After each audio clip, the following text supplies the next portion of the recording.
नमस्कार दोस्तों, crime channel पर आपका स्वागत है। रात के 8 बज चुके हैं और कहानी का सिलसिला शुरू हो चुका है। मैं सच्ची घटना शुरू करूं उससे पहले यही कहना चाहूंगी कि अगर आप चैनल पर नए हैं तो चैनल को सब्सक्राइब जरूर कर लें, साथ में बेल आइकन जरूर प्रेस करें। उससे आप तक वीडियो का नोटिफिकेशन आसानी से पहुंच जाएगा। और उसके साथ ही अगर मेरी कहानी आपको जरा भी प्रभावित करती है, कहानी कहने का तरीका जरा भी प्रभावित करता है, तो मुझे कमेंट करके मोटिवेट ज़रूर करें। तो चलिए दोस्तों, चलते हैं, वारदात शुरू करते हैं। यूपी में एक जगह है बहराइच में जो दरगाह शरीफ थाना क्षेत्र है, वहाँ पर सुबह सुबह 8 बजे 16 अक्टूबर 2022 को सुबह 8 बजे के समथिंग थाना में एक लेडी जो है वो रोते बिलखते पहुँचती है और पहुंचने के बाद कहती है कि साहब मेरा तो सब कुछ लुट गया, मेरा तो सब कुछ बर्बाद हो गया, मेरा घर तबाह हो गया। वो उस लेडी को बिठाते हैं और उसको बिठा के पानी वगैरह पिलाते हैं और कहते हैं कि रोना बंद करो और इत्मीनान से बताओ कि आखिर मैटर क्या है। तब वो लेडी बताती है कि मेरे पति की देर रात किसी ने हत्या कर दी और जब मैं सोकर उठी तब मुझे पता लगा कि उसकी हत्या हो गई। इसलिए मैं आपके पास आई हूँ कि आप इंसाफ करो और कातिल को पता करो कि मेरे पति का आखिर किसने कत्ल किया। इतना सुनना था कि पुलिस वाले भी भौचक्के रह गए। वो उस लेडी के साथ साथ उस एरिया में गए और वो एरिया था सलारगंज का जमील कॉलोनी इलाका। वहाँ पर जब गए और वहाँ पर जब अंदर जाकर मंजर देखा तो मंजर बहुत ही भयावह था। जो वहाँ पर रहने वाले इसके हस्बैंड थे, जिनका नाम इम्तियाजुल हक था, जो पेशे से वकील थे, उनका जो शव है वो बेड पर पड़ा हुआ था और लहूलुहान चारों तरफ खून खून फैला हुआ था। पुलिस ये देखकर समझ गई कि या तो ये बदले की भावना है और या ही किसी ने रंजिश के चलते या कोई ना कोई लड़ाई झगड़े के चलते इनका मर्डर किया है।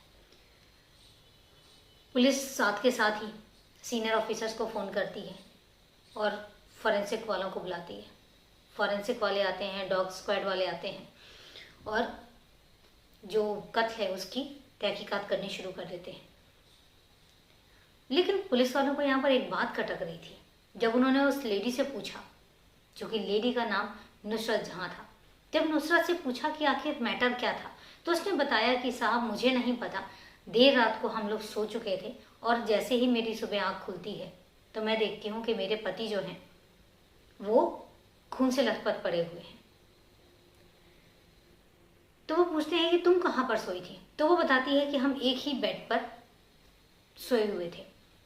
अब पुलिस यहाँ पर चौंकती है कि चूंकि एक ही बेड पर सोए हुए हैं और उसके बाद पति की कोई इतनी बेरहमी से हत्या कर देता है, बच्चे वहीं पर सोए हुए हैं, बीवी वहाँ पर सोई हुई है और उसके बाद किसी को पता भी नहीं चलता, सब सोए रह जाते हैं। जब ये बात पुलिस को सुनने में आती तो उनके दिमाग में घंटी बजती है। कहते ना पुलिस वालों का दिमाग है, कुछ ना कुछ निकाल ही लेता है। उनके दिमाग में मतलब एक चीज़ आई कि कहीं ना कहीं हो ये घर का अंदरूनी मामला है। उसके बाद अब चूंकि जो इम्तियाजुल हक थे वो पेशे से वकील थे, तो जो बार काउंसिल के जो मेंबर्स हैं उन्होंने दबाव बनाना शुरू कर दिया, उन्होंने प्रेशर करना शुरू कर दिया। साथ में आसपास के कॉलोनी वाले थे जो कि पेशे से वकील थे, घर अच्छा था, कमी कुछ भी नहीं थी। तो समझ में आता है कि वहाँ पर आसपास के लोग भी उसी तरीके से होंगे, अच्छी सोसाइटी थी। तो उन लोगों ने भी प्रेशर बनाना शुरू कर दिया। जब प्रेशर बनना शुरू किया, साथ ही साथ बार काउंसिल के मेंबर्स की तरफ से भी प्रेशर बनना शुरू हो गया। तो फिर पुलिस वालों ने अपनी जो पुलिस की टीम है वो 4 टीमों में डिवाइड की और इन्वेस्टिगेशन शुरू की। सबसे पहले जो डाउट था, और चूंकि आसपास वालों से पूछा तो पता लगा कि जो इम्तियाजुल हक हैं और जो नुसरत है, इनके बीच के संबंध अच्छे नहीं थे। इनके पति पत्नी के बीच के संबंधों में खिटपिट होती रहती थी, लड़ाई झगड़े होते रहते थे आपस में। जब पुलिस वालों को ये चीज़ पता लगी तो उनको कंफर्म हो गया कि कहीं ना कहीं इसमें जो नुसरत जहाँ का हाथ है। उसके बाद नुसरत जहाँ की फ़ोन कॉल डिटेल्स निकाली जाती हैं। जब फ़ोन कॉल डिटेल्स निकाली जाती हैं तो उससे पता चलता है कि एक नंबर पर नुसरत जहाँ का बहुत ज़्यादा बात होती है और बहुत ज़्यादा टाइम के लिए बात होती है। जब ये बात पता लगी तो उन्होंने जिस नंबर पर बात हो रही थी उस नंबर के बारे में पता किया, तो उस नंबर का पता चला कि दरगाह शरीफ क्षेत्र में रहने वाले नदीम अहमद का नंबर है ये।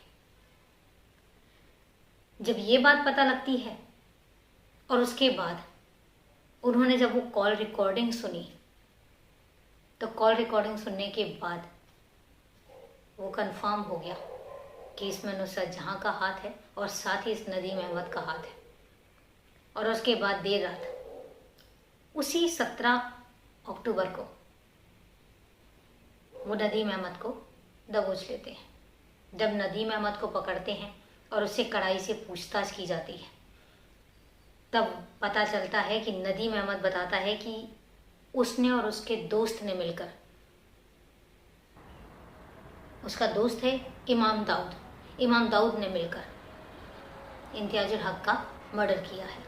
और इन सब में उनकी बीवी नुसरत जहाँ भी शामिल है।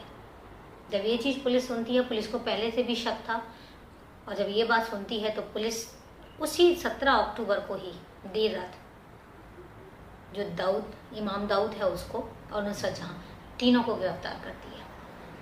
और तीनों को गिरफ्तार में है 24 घंटे में ये केस जो है वो शीशे की तरह साफ हो जाता है, पानी की तरह साफ हो जाता है। और तीनों को वो गिरफ्तार करती है। गिरफ्तार करने के बाद जब पुलिस स्टेशन में लाया जाता है और पुलिस जब पूछताछ करती है, और चूँकि पुलिस की पूछताछ जो है ना, शुरुआत में तो बहुत नॉर्मल होती है, लेकिन जब वो अपने पर आते हैं तो वो किस तरीके से पूछताछ करते हैं ये हम सब जानते तो नहीं है, लेकिन सुना जरूर है। तब पूरी कहानी जो है वो निकल कर आती है। पूरी कहानी ये थी कि दरगाह शरीफ जो सलारगंज का जो जमील कॉलोनी है, वहाँ पर इम्तियाजुल हक जो है अपनी फैमिली के साथ रहते हैं। इनका एक और भाई है, वो दूसरी जगह रहता है, जो कि और उसके जो पेरेंट्स हैं इम्तियाजुल हक के, वो अपने दूसरे बेटे के साथ रहते हैं। इम्तियाजुल हक अपनी पत्नी और 2 बच्चों के साथ इस जमील कॉलोनी में रहते हैं। पेशे से वकील हैं, घर में कोई कमी नहीं है, अच्छी खासी फैमिली है। और चूँकि माने हुए वकील थे, कहना यह है कि अगर इम्तियाजुल हक के पास कोई केस आ गया तो ये समझ लीजिए कि 99% उम्मीद होती थी कि केस वो जीतेंगे ही। तो समझ सकते हैं आपकी पैसे वाली फैमिली थी। बच्चे जो हैं 2 बच्चे थे, दोनों ही पढ़ने में होशियार थे। इम्तियाजुल हक की जो उम्र है वो 40 साल थी और उनकी जो वाइफ नुसरत की उम्र है वो 35 साल थी। बच्चे भी 12-12, 13-13 साल के बच्चे थे दोनों। चूँकि पढ़ने में इंटेलिजेंट थे, बाकी सारी लैंग्वेजेस भी सीख रहे थे, तो इम्तियाजुल हक को लगा कि क्यों ना मेरे बच्चों को अरबी भी आनी चाहिए। भाषा होती है, कई बार काम भी आ जाती है। तो उन्होंने जब इस मैटर में और बाकी अपने दोस्तों के साथ सलाह मशवरा किया तो एक नाम सामने आया नदीम अहमद का, कि नदीम अहमद जो है वो अरबी के बहुत अच्छे उस्ताद हैं। तो इम्तियाजुल हक ने उनसे संपर्क किया और उनको होम ट्यूटर रख लिया कि वो घर पर आकर अरबी की तालीम जो है वो बच्चों को देंगे। अब जब वो घर आने लग गए तो उनके लिए जो चाय और नाश्ता देने का काम था वो नुसरत जहाँ का था। तो नुसरत जहाँ डेली उनको चाय और नाश्ता लेकर आती थी। शुरू में हल्का फुल्का बातचीत के साथ उनकी जान पहचान शुरू होती है, और उसके बाद जब वो डेली आने लग गए तो धीरे धीरे ये जो बातचीत है ये दोस्ती में परिवर्तित हो जाती है। और दोस्ती में परिवर्तित होने के बाद नंबर एक्सचेंज होते हैं और उसके बाद बातचीत का सिलसिला शुरू होता है और इन दोनों में अफेयर शुरू हो जाता है। और अफेयर इस कदर बढ़ता है कि ये एक दूसरे के साथ ज़िंदगी बिताने के सपने देखने लग जाते हैं, और बिना इस चीज़ का परवाह किए कि अगर इम्तियाजुल हक को पता लगा तो क्या होगा, उनकी घर गृहस्थी, नुसरत जहाँ की घर गृहस्थी का क्या होगा, इन सबको सोचे बिना। लेकिन बात वही है कि कोई भी चीज़ छुपाए नहीं छुपती है। इम्तियाजुल हक को भी इस बात की भनक लगती है।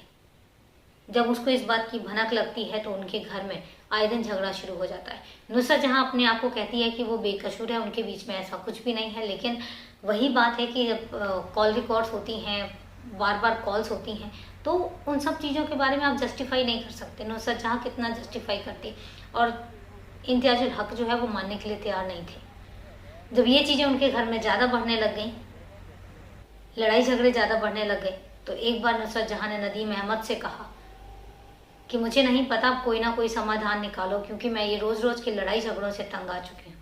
और नदीम अहमद कहता है कि तुम चिंता ना करो, मैं सब देख लूँगा। और उसके बाद जो ये सारी प्लानिंग है मर्डर की वो शुरू होती है। नदीम अहमद जो है वो इमाम दाऊद से संपर्क करता है अपने दोस्त से और उसको सारी बात बताता है, चूँकि इमाम जो दाऊद है उसको सब कुछ पता था, उनके रिलेशंस के बारे में हर चीज़ उसको पता थी, तो वो भी तैयार हो जाता है। और इस तरीके से एक 16 अक्टूबर 2022 की डेट चुनी जाती है। 16 अक्टूबर 2022 को देर रात 11:30 बजे जब इम्तियाजुल हक गहरी नींद में सो जाते हैं तो नुसरत जहाँ उनके लिए दरवाज़ा खोलती है और वो दोनों एंटर करते हैं और एक भारी भरकम रॉड से उस पर बहुत ज़ोर से वार किया जाता है। और जैसे ही वार किया जाता है इम्तियाजुल हक, वो वार इतना ज़्यादा फोर्सफुली होता है कि इम्तियाजुल हक जो है वहीं पर ही बेहोश हो जाते हैं। और जब वो बेहोश हो जाते हैं तो चाकू से, धारदार चाकू से उनका गला काट दिया जाता है और इसके बाद ये दोनों वहाँ से चले जाते हैं। बाकी की कहानी जो है वो मैं पहले बता चुकी हूँ कि उसके बाद होता क्या है। सुबह सुबह उठ के नुसरत जहाँ जो है पुलिस स्टेशन पहुँचती है और ऐसी ऐसी कहानी पूरी बयां करती है। बच्चे भी दहशत में थे क्योंकि कहीं ना कहीं उन्होंने भी सुबह उठ के ये सारा मंजर देखा। बाद में पता लगता है कि पुलिस ने जो है वो चार्जशीट दाखिल करके केस जो है वो पुलिस कोर्ट में भेज दिया है और उसके बाद तीनों को जेल भेज दिया गया है।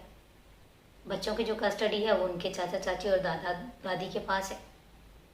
ये थी पूरी वारदात। आपकी वारदात के बारे में क्या राय है मुझे कमेंट करके ज़रूर बताएं और बताएं कि आप इस वारदात के बारे में क्या कहना चाहते हैं।